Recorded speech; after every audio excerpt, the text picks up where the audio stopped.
Ito ang rason kung bakit binili ko ang Mayana na ito when I saw this sa aking reseller. Unang-una, malaki na ito at magandang-maganda na siyang i-display. So, let me present to you my beautiful Mayana from Pangasinan.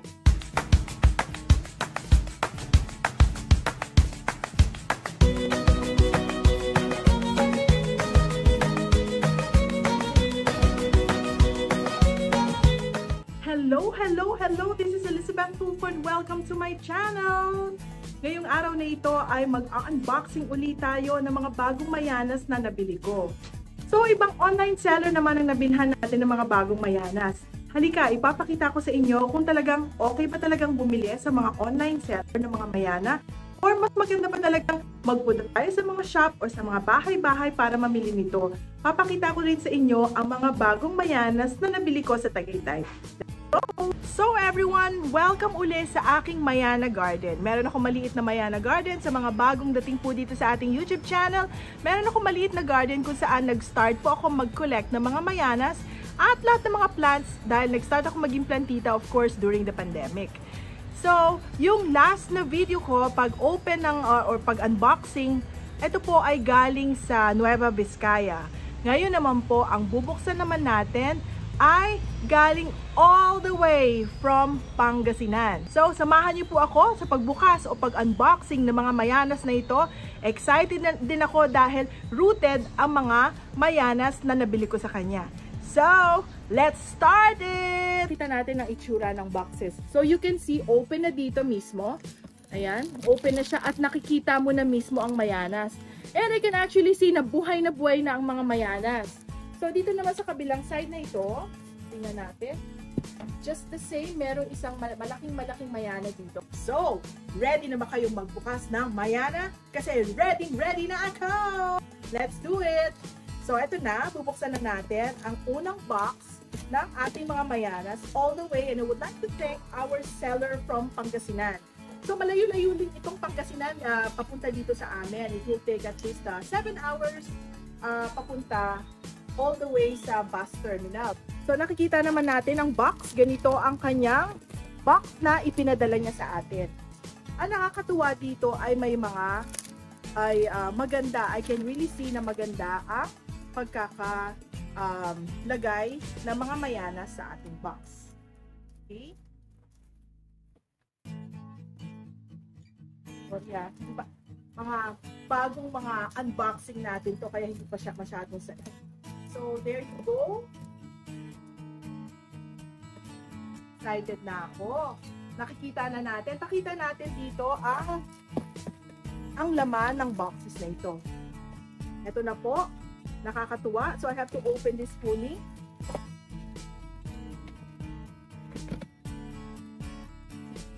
Ang ganda ng pagkakalagay niya. I mean, talagang she had put in so much effort in putting everything together. Dahil nakikita niyo naman ang box kung saan niya, ang packaging is amazing. I think the packaging is really amazing. So nakikita niyo po ito. Inilagay niya sa ganitong box. Ayan.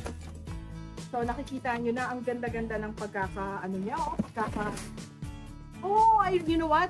I really love unboxing. Na-enjoy ko talaga to. Nakakatuwa pa ng mag-unboxing kasi syempre I know exactly what I have ordered. Pero nakakatuwa pala kasi pag dumating na sa bahay mo, ayun na yung tinatawag natin, it's the moment of truth. Diba? Kumakanta tayo. Okay? Bubuksan na natin to. Ayan ang ginawa niyang package. Actually, I have bought only a few Mayanas from her kasi yung last na pagbili ko ng mga Mayanas, marami-rami din yon. At sa dami na rin ng mga na-collect ko through all these months during this pandemic, ay nakakuha na rin ako ng marami-raming mga Mayanas. No, ngayon, pakita na natin kung gaano ba kaganda ang mga Mayanas. Okay. Are you ready? Ang ganda kasi bubuksan mo lang siya like this. This is what you call unfolding of this beautiful Mayanas. So, kung ready na kayo, ready na rin ako. 3, 2, 1! Yay! Look at that! Fresh na fresh at naka-plastic pa at nakikita nyo buhay na buhay siya. I'm so glad. hindi ito cuttings. I bought the Mayana plant itself na ganito nakalaki. So that means rooted na and pwedeng-pwede nang ilagay sa paso. So, thank you! Are you ready? Let's do it! 1, 2, 3! Ta-da! Okay. Let's do the next one. This is a tinier one. Pero just the same, naka-plastic din siya. Okay? So, pwede siya idiretso na kagad sa soil. Ang ganda talaga ng presentation niya. Rita, great job. I love it. Okay, so ito na ang susunod nating Mayana. There you go. In 3, 2, 1. Oops! Oops! Okay. So there's something na hindi maganda dito.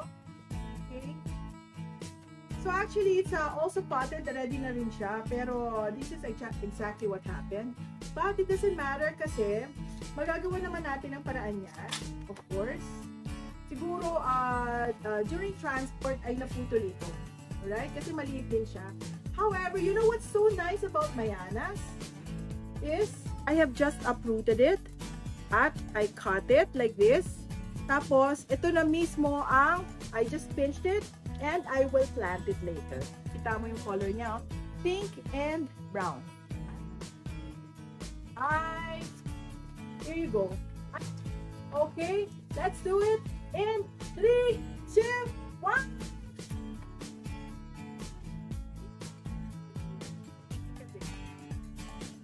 So, ang Mayana naman, ang susunod naman natin na Mayana has, I will show you the colors and how beautiful it is. Ang ganda ng color, no? Okay, let's go for the next one. 1, 2, 3. There you go. So, ang Mayana naman ito, you can see yung green ang border niya and pink sa loob. So, same, it's rooted, it's established, and ready to be potted. Oh, meron tayong last one dito sa isang box na to. Let's do the last one here. Tapos nun, stay tuned po kasi maganda yung pinaka-last natin, yung ating finale. Yun ang pinakamagandang Mayana na ipapakita ko sa inyo sa boxes na ito. Are you ready for the next one? 1, 2, 3. There you go. So this one is just small, as you can see. Just the same, buhay na buhay siya.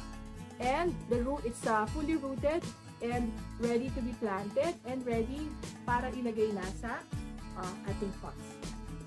Ating finale naman sa ating episode na ito ng unboxing ng mga Mayana ay ang last one na ito. So just the same, as you can see, napakaganda talaga ng pagkakalagay ng box.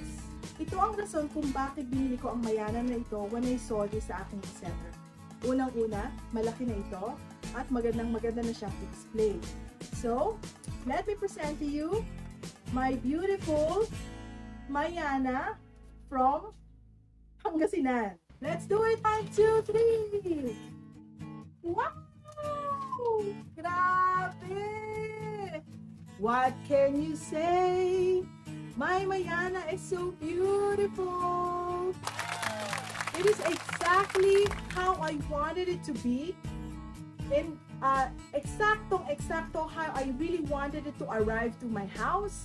It's beautiful, it's potted, it's buhay na buhay, it's alive and kicking, and it has its vibrant colors, so beautiful.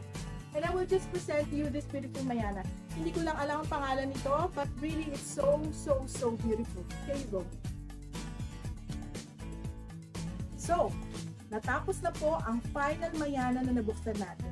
And all I can say, ang masasabi ko ay talagang super happy ako sa pagdating ng mga Mayana. The way that it was beautifully presented when you open it, the way that they have put it properly in the box. Tapos nun, the seller's also very nice in checking kung nakuha ko na nga ba sa terminal ito. What's difficult about this is kailangan mong pumunta sa terminal.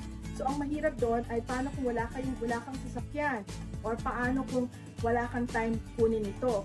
Kasi if it will take more than 3 days for you to pick it up, kailangan mo magbayad ng 100 pesos per day sa terminal bago nila ibigay sa iyo ang iyong mga Mayanas kung ito ay buhay pa. So, just make sure that I think mas maganda talaga para sa akin personally, mas maganda talaga ang door-to-door delivery. Kapusong tulpo, sana po ay nag-enjoy kayo sa ating Mayana unboxing today. Sana ay nag-enjoy kayo sa colorful damit at colorful kong Mayanas. Hello everyone! This is Elizabeth Tulfo and welcome to my channel! Hello! Yeah! Hi! Ang gulo! Ulitin natin. Hello everyone! Welcome to Mayana Garden! Ay, ulitin natin. At para malanta. Thank you for watching. Please follow and subscribe to my channel Elizabeth Tulfo and press the bell to get notified for new videos. And most of all, stay safe and God bless.